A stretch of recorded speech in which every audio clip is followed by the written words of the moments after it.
2019 well behind us now. Let's take a look back at what the top 10 most expensive pennies were that sold in 2019. The first coin to look at on this list is a coin that sold in August at the ANA's World's Fair of Money in Chicago. Now, this is not a regular steel penny from 1943, but rather one struck in error during the 1944 production run instead. These coins were all meant to be struck from the regular copper composition, but a few of the leftover steel planchets from the previous year got stuck in the bins that were used to transport the blanks and managed to get minted completely by accident. This coin is authenticated by NGC with a grade of AU55 and raised $26,400 at auction.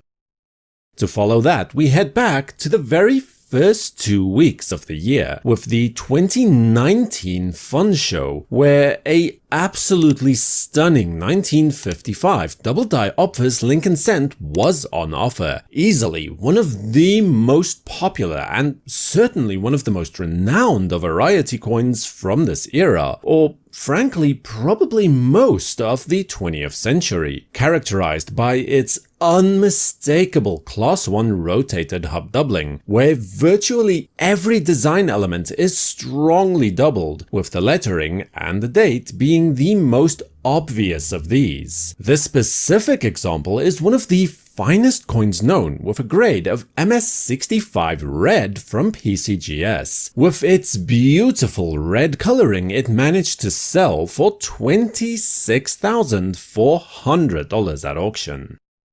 The next coin is yet another classic variety in the wheat cent series. The 1922 No D cent is an interesting case also. You see, the 1922 pennies are characterized by the fact that the Denver Mint was the only facility striking pennies for that year. So all 1922 pennies should by that right have a D mint mark. However, due to an apparent die clash having taken place, the obverse die for this coin was polished to the point where the D mint mark was completely removed. The damage to the reverse die was apparently so extensive that it had to be replaced with a fresh die, creating this elusive and fascinating variety, the 1922 No D strong reverse wheat cent. Therefore, the die marriage in this case is rather unique as well, with a heavily abraded late die state obverse and a crisp early die state reverse. This specimen was graded by PCGS as MS64 Red Brown and also sold at the January Fun Show's signature US coins auction for $42,000.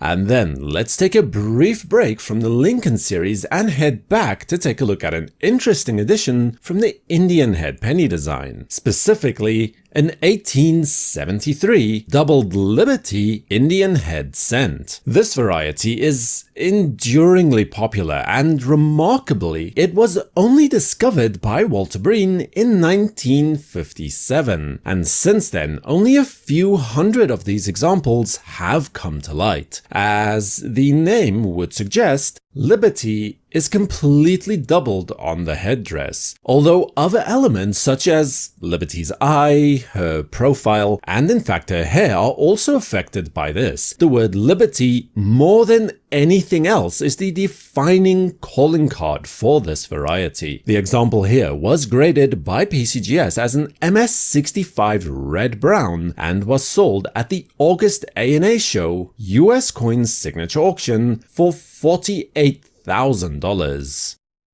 And if the 1955 double die obverse is the most popular variety in the penny series, then the 1969 S double die obverse surely follows closely on its heels, and within the Memorial series would most likely come in pole position. In fact, in the 4th edition of the top 100 US modern coins, it is ranked in 2nd position, behind only the 1975 No S Proof Dime. This is a fantastic target coin for coin roll hunters as well, as a number of very high-grade examples have been discovered in exactly this fashion. The current example was graded as MS63 Brown by PCGS and sold in January for no less than $48,000 at auction.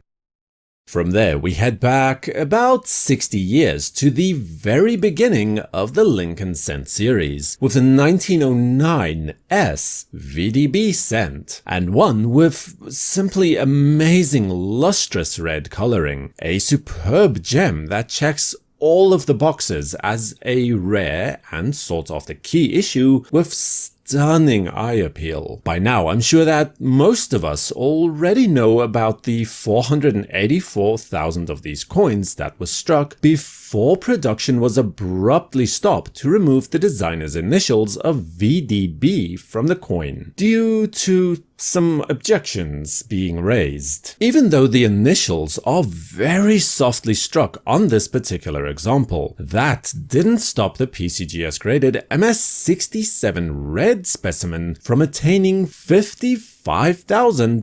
Another Indian head penny that made this list is this extremely rare overdate variety. According to the account given by Rick Snow, the 1888 over 7 penny was initially discovered around 1970 by James Ruddy. In the interceding 5 decades or so, the coin's true rarity has become plainly apparent, as only around 35 or so of these coins are thought to exist. Evidence of the overdate can be seen towards the north as well as the southwest of the final 8 within the date. Most of the coins that are known are in lower grades to boot, so an MS64 red-brown example from PCGS like this stands atop the very population report with precious few peers, placing its closing price of $72,000 within its proper context. And as long as we're discussing Indian head penny varieties, then few of these are more sought after than the 1864 L on ribbon proof coin, with an estimated mintage of only around 20 to 30 coins. On this issue, the mint engraver James B. Longacre added a capital letter L to the back ribbon. This coin, which was sold by Stax Bowers at their August Rarities Night, also comes with a rather impressive provenance, having formed a part of the Norweb collection in previous years, with this coin bearing that name. The grade by PCGS as Proof 65 Red Cameo ensured that the coin sold at auction for $84,000.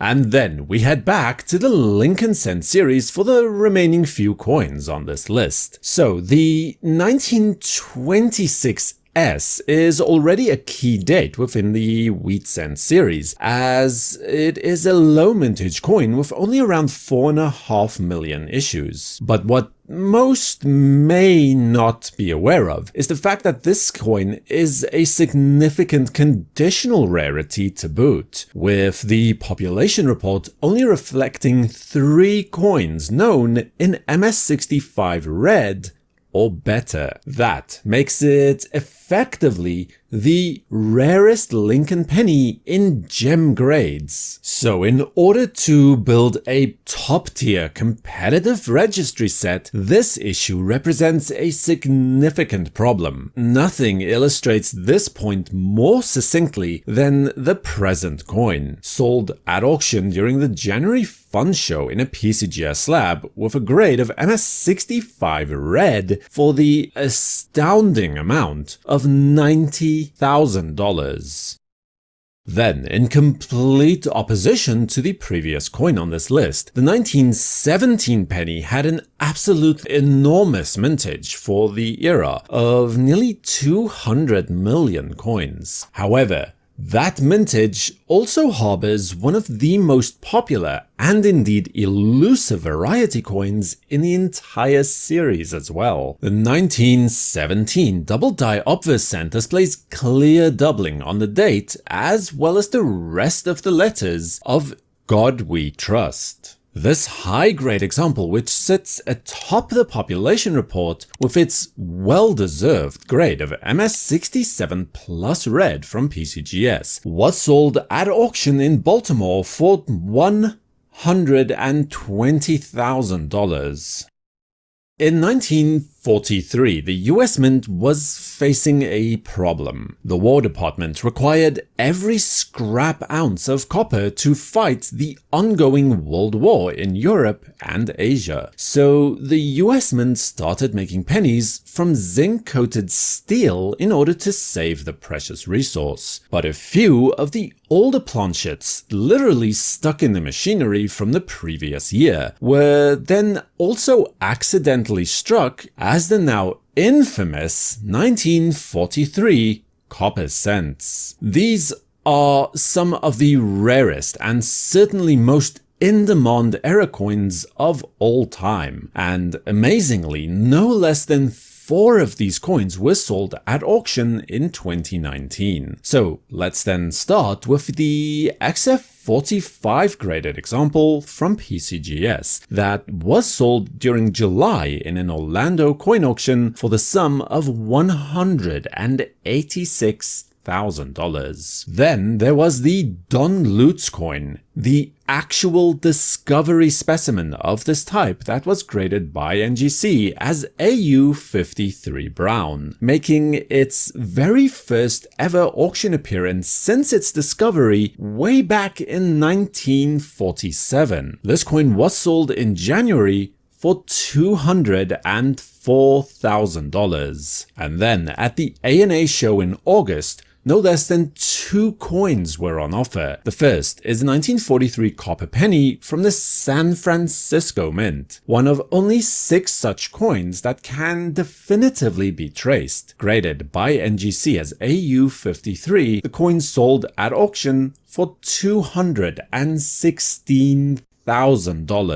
And then there is the former Bob Simpson coin that was offered at the very same event. A Philadelphia Mint coin, this time with a grade of AU58 from PCGS that realized $252,000 at auction. That's right, $250,000 for a penny. And those are your top 10-ish or 14 or so pennies, as has been tradition. And of course, as these things go, one of the easiest errors to find on these coins is the missing edge lettering, as in fact was the case with this 2009 William Henry Harrison $1 coin. NGC graded the coin as a mint era MS69, and it obtained $456 when it fell under the auctioneer's gavel.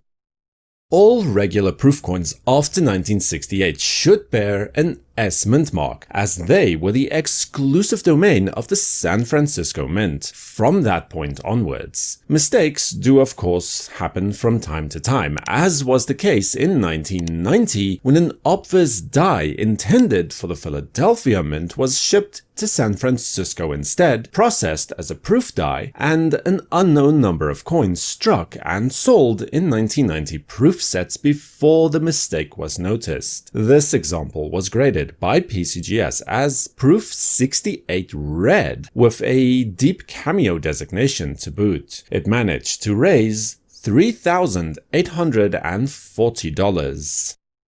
Sticking to Lincoln pennies for now, the next coin is not a mint era but a very rare and very nice variety coin in the form of the 1970 S large date double die obverse cent. In this case, the doubling is quite evident in all of the obverse letters as well as the date itself. Due to the class 1 rotated hub doubling with its clockwise rotation on this coin, the letters of Liberty are all doubled towards the south, while in turn the words "In God We Trust" display doubling towards the west of the letters, and the date is again doubled quite distinctively, with the O displaying in the most dramatic fashion. For its part, this coin, which was graded by PCGS as MS64 Red, managed to sell at auction for $4,200. Now, we started this video with a presidential dollar coin, and will now move ahead to where the mint started with the whole golden dollar thing with the Sacagawea dollar. In this case, more specifically, what is more commonly known as the Cheerios dollar. So, as a part of a promotion in order to popularize these coins, the General Mills Company randomly included over 5,000 2000 dated Sacagawea dollars in 10 million boxes of Cheerios. It was later discovered that most of these coins were actually struck with a unique reverse die, where the tail feathers of the eagle were enhanced or strengthened. Today, these remain quite sought after as collector's pieces, as evidenced by the current coin, which was authenticated by PCGS with a grade of MS68 to sell at auction for a nice even $6,000.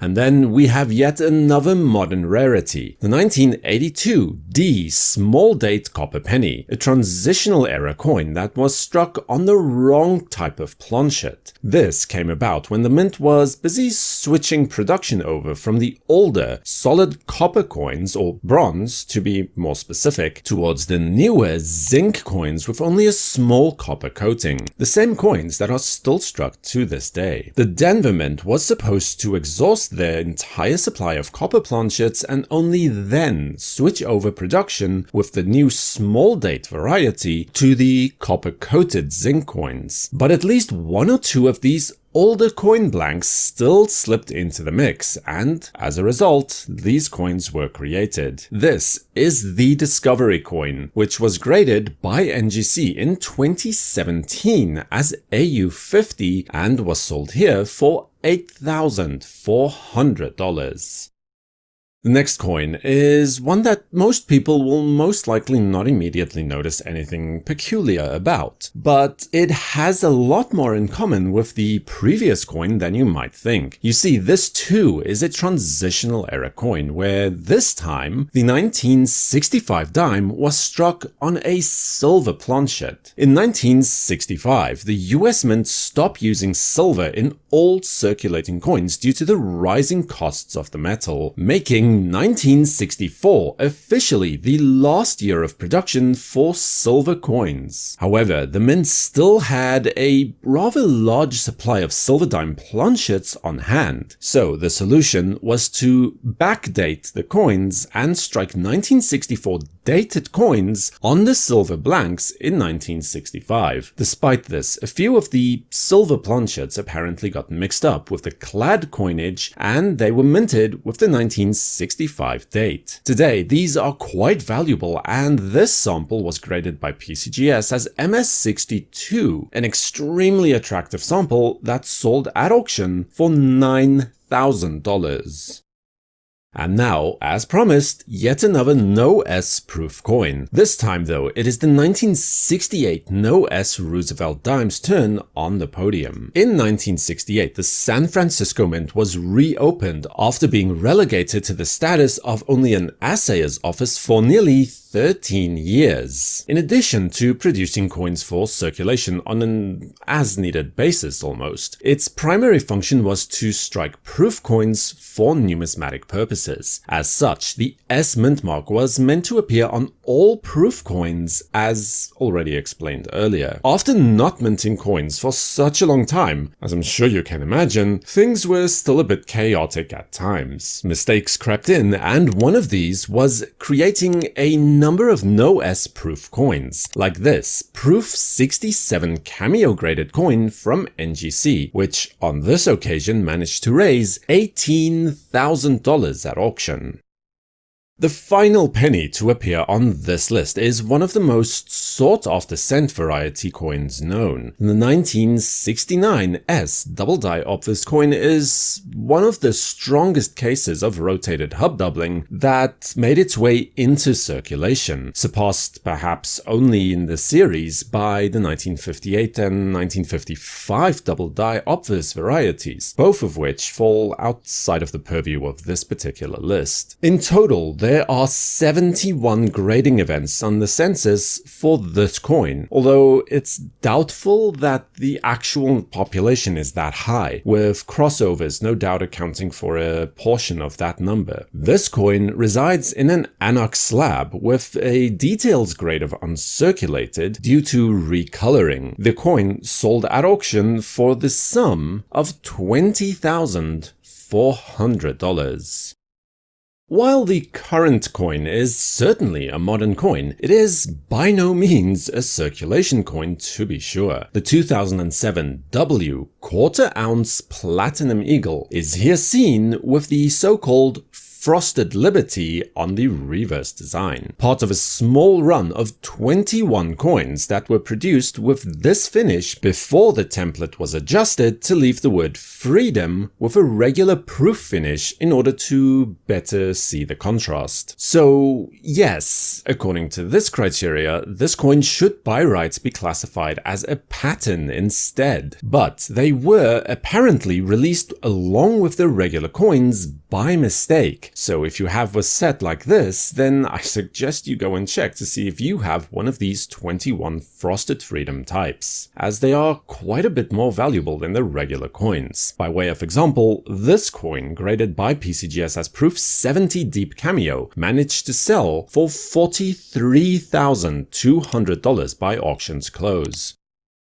Then we have a true dual denomination mint error that reads as $1 on the reverse and $0.25 on the obverse, created by pairing a Sacagawea dollar reverse with a Washington quarter obverse and striking the die marriage to a Sacagawea dollar planchet. Even more remarkable than that, of the 18 examples that are known of this mule coin type, there are 3 distinct die pairings, and 13 of the 18 examples that are known are of die pairing number 1, such as this coin, and all of these coins were discovered in circulation or by coin roll hunters. Graded by NGC as MS67, the closing price at auction for this particular piece was $102,000. And I just realized that already makes 10 coins. So, surprise! This list now has 11 coins, because there is absolutely no way I'm leaving off the MVP of the show. The 1975 Proof No S Roosevelt dime is the final No S coin that was promised earlier on in the video. No need to go over the exact origin story again, as it shares most of the details with the previous 2 No S coins. The major difference here is that there are only 2 such coins known to exist, making it easily one of the scarcest variety coins in the US Mint's history, and certainly so for the modern era. PCGS graded this coin as Proof 68, and it sold for the staggering amount of $456,000 at auction. Will you be searching for any of these coins in